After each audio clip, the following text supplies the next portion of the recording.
কুর্মীদের আদিবাসী স্বীকৃতির দাবির বিরোধিতা করে জঙ্গলমহলের বিভিন্ন জেলায় সমাবেশের পর এবার কলকাতার পথে নামতে চলেছে আদিবাসীদের যৌথ মঞ্চ।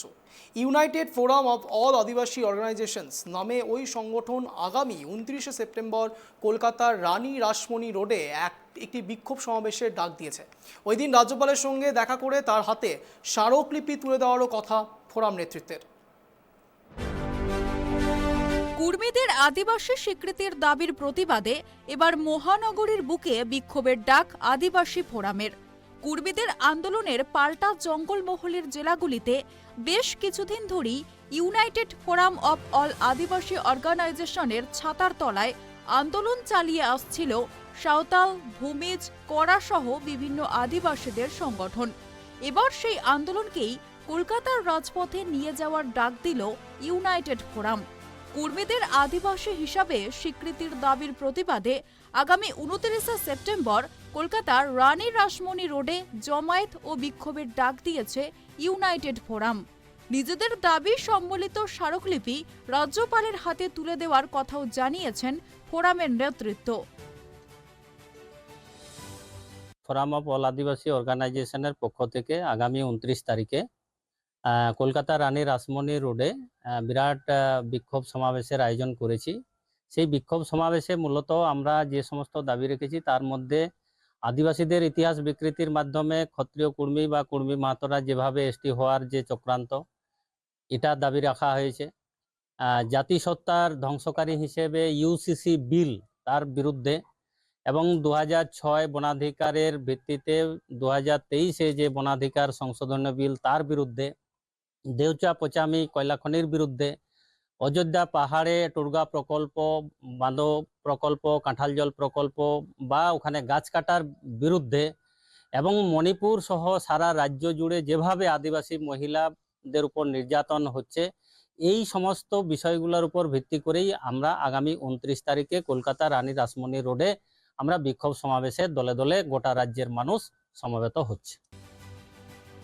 আদিবাসী হিসাবে স্বীকৃতির দাবিতে বাঁকুড়া সহ জঙ্গলমহলের 4 জেলায় দীর্ঘদিন ধরেই লড়াই চালিয়ে আসছে কুর্মী সমাজ। গ্রাম পঞ্চায়েতের নির্বাচনের আগে সেই আন্দোলন আরও তীব্র হয়। পুজোর মুখে গত 20শে সেপ্টেম্বর থেকে পশ্চিমের জেলাগুলিতে একাধিক জায়গায় অনির্দিষ্টকালের জন্য রেল অবরোধ ও পথ অবরোধের ডাক দিয়েছিল কুর্মীরা।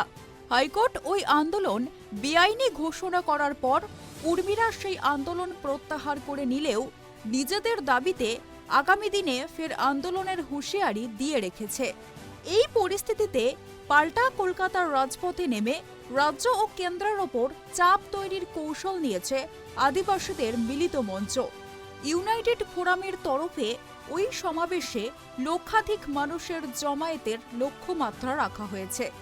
ইউনাইটেড ফোরামের দাবি, কুর্মী ও আদিবাসীরা যেভাবে রাজ্য সরকারের ওপর চাপ বাড়াচ্ছে তাতে তাদের আশঙ্কা সিআরআই রিপোর্ট বিকৃত করা হতে পারে, আর সেই বিকৃতির কারণে কুর্মীরা আদিবাসী তকমা পেলে বঞ্চিত হতে হবে সাঁওতাল, ভূমিজ, কড়া, শবর সহ অন্যান্য আদিবাসীদের দাবি, কোনো পরিস্থিতিতেই তারা এই চেষ্টা সফল হতে দেবেন না। সেজন্যই এই আন্দোলনের ডাক। তবে শুধু কুর্মীদের দাবির বিরোধিতাই নয়, এর পাশাপাশি 29শে সেপ্টেম্বরের আন্দোলনের মঞ্চ থেকে কেন্দ্রের আনা ইউসিসি বিলের বিরোধিতা, অযোধ্যা পাহাড়ে টুরগা প্রকল্পের বিরোধিতা ও দেউচা পাচামি প্রকল্প রূপায়ণের বিরোধিতা করা হবে বলেও ফোরামের তরফে জানানো হয়েছে। বিক্ষোভ মিছিল, বিক্ষোভ সমাবেশ হবে এবং আমাদের সেখানে মেমোরেন্ডাম দেওয়া হবে রাজ্যপালকে, এবং এখানে শুধু সমগ্র পশ্চিমবঙ্গের তামাম আদিবাসী সম্প্রদায়ের মানুষজন, উত্তর 24 পরগনা, দক্ষিণ 24 পরগনা, উত্তরবঙ্গ থেকে দক্ষিণবঙ্গ তামাম আদিবাসী সম্প্রদায়ের মানুষজন একজোট হয়ে আমরা বিক্ষোভ সমাবেশ করব, এবং পরবর্তীকালে আমরা সমগ্র ভারতবর্ষ জুড়ে আমাদের যে আন্দোলনটাকে আমরা ছড়িয়ে দেব। আদিবাসী স্বীকৃতির দাবিতে দীর্ঘদিন ধরেই লড়াই চালিয়ে যাচ্ছে কুর্মী সমাজ। পঞ্চায়েত নির্বাচনের ঠিক আগে সেই আন্দোলন বড় আকার নিয়েছিল। নির্বাচনের পর সাময়িক বিরতি থাকলেও 20শে সেপ্টেম্বর থেকে লাগাতার পুরুলিয়ার কুস্তাউর ও পশ্চিম মেদিনীপুরের খেমাশুলিতে রেল ও সড়ক অবরোধের ডাক দিয়েছিল কুর্মীরা। শেষ পর্যন্ত কলকাতা হাইকোর্ট এই আন্দোলনকে বেআইনি ঘোষণা করায় রেল ও সড়ক অবরোধ শেষ মুহূর্তে প্রত্যাহার করা হয়। কিন্তু কুর্মী নেতারা স্পষ্টই জানিয়েছেন, বিশেষ পরিস্থিতিতে এই রাজ্যে তারা রেল ও সড়ক অবরোধ কর্মসূচি থেকে সরে এলেও আদিবাসী স্বীকৃতির দাবিতে তাদের শান্তিপূর্ণ আন্দোলন অব্যাহত থাকবে।